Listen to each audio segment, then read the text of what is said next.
सलाम हिंदुस्तान दोस्तों, आज जानिए कुछ और ऐसे शब्द जो उर्दू के हैं लेकिन हिंदी में भी चलते हैं। हमेशा की तरह आज भी मैं आपको उनमें से अनेक शब्दों के हिंदी पर्यायवाची बताऊंगा, लेकिन आपसे भी कुछ शब्दों के हिंदी पर्यायवाची पूछूंगा। आप उन्हें मुझे बताइएगा, नहीं मालूम हो तो मालूम करके बताइएगा। लेकिन नए व्यूअर्स को बताना चाहूँगा कि हिंदी और उर्दू अलग अलग नहीं हैं। अगर आप इनको अलग समझते हैं तो मेरे हिसाब से तो ठीक नहीं करते, बाकी आपकी मर्ज़ी है। अगर आप उर्दू शब्द नहीं बोलना चाहते तो उनके हिंदी पर्यायवाची बता ही रहा हूँ मैं इस सीरीज़ में, उनका इस्तेमाल कर लिया करें। इस चैनल को सब्सक्राइब नहीं किया है तो कर लीजिए, और वीडियो को लाइक नहीं किया है तो अभी कर लीजिए, क्योंकि बाद में आप भूल जाएंगे। आज मैं क अक्षर से शुरू होने वाले शब्द बता रहा हूँ। कफन। कफन अरबी से आया हुआ उर्दू शब्द है, हिंदी में तो इसके लिए है मृत चेल या मृतावरक वस्त्र। फिर है कबीर। कबीर भी अरबी से आया हुआ शब्द है, उर्दू का है, हिंदी में इसके लिए बड़ा और उत्तम मौजूद हैं। एक शब्द है कबूतर। कबूतर फ़ारसी से आया हुआ उर्दू शब्द है, हिंदी में तो इसके लिए कपोत है। अच्छा, कबूतरबाज, कबूतरबाजी और कबूतर खाना, इन तीनों शब्दों के हिंदी पर्यायवाची क्या होंगे ज़रा आप मुझे बताइए। कबूतर का तो मैंने आपको बता दिया, अब आप बताइए। अच्छा जी, अगला शब्द है कम। कम फ़ारसी का शब्द है, जी हाँ, फ़ारसी का शब्द है, उर्दू में चलता है, हिंदी में तो इसके लिए न्यून है, न्यून। और कमी भी फ़ारसी का है, इसके लिए है न्यूनता। फिर कमज़ोर। कमज़ोर फ़ारसी से आया हुआ उर्दू शब्द है, हिंदी में इसके लिए होगा दुर्बल, और कमज़ोरी के लिए दुर्बलता और दौर्बल्य। फिर कमर।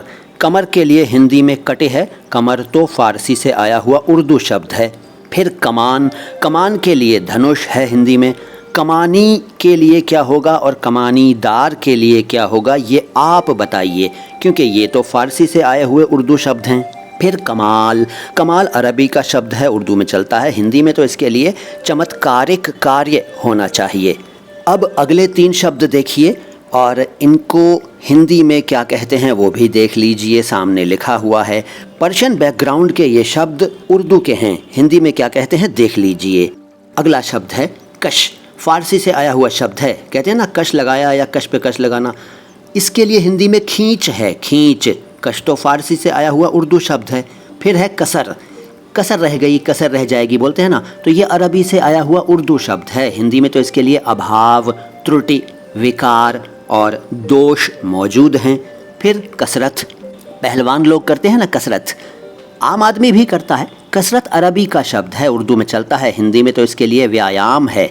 अच्छा, अब आप तीन शब्दों के बारे में मुझे बताइए, कागज़, कागज़ी और कार्रवाई, इनको हिंदी में क्या कहेंगे।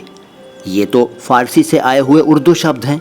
एक शब्द है काफिर। काफिर अरबी से आया हुआ शब्द है, हिंदी में इसके लिए होगा धर्म विमुख। इसके बाद है काफ़ी।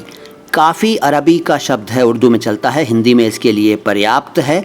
और काम के लिए कार्य है, कारखाना के लिए कार्यशाला है।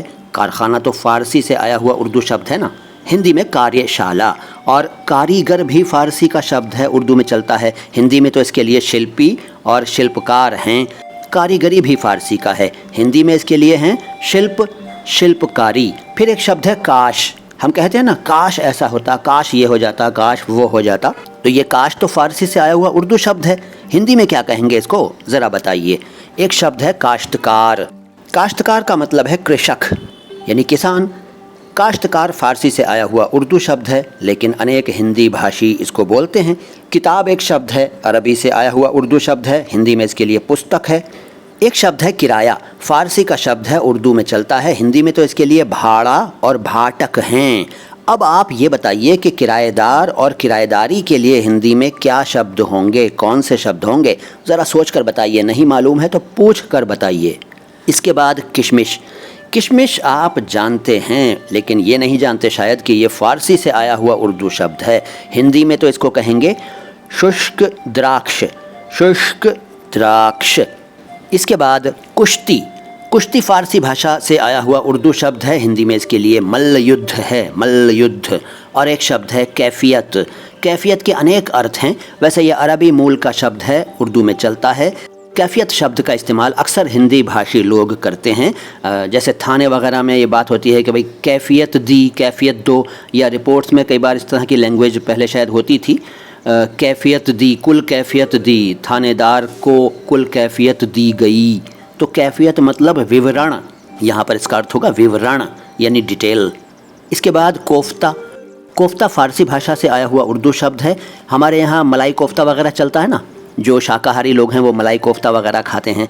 तो ये कोफ्ता शब्द जो है ये फ़ारसी का है, उर्दू में भी चलता है। इसके लिए हिंदी में क्या शब्द होगा ज़रा सोच कर बताइए। मालूम नहीं है तो मालूम करके बताइए।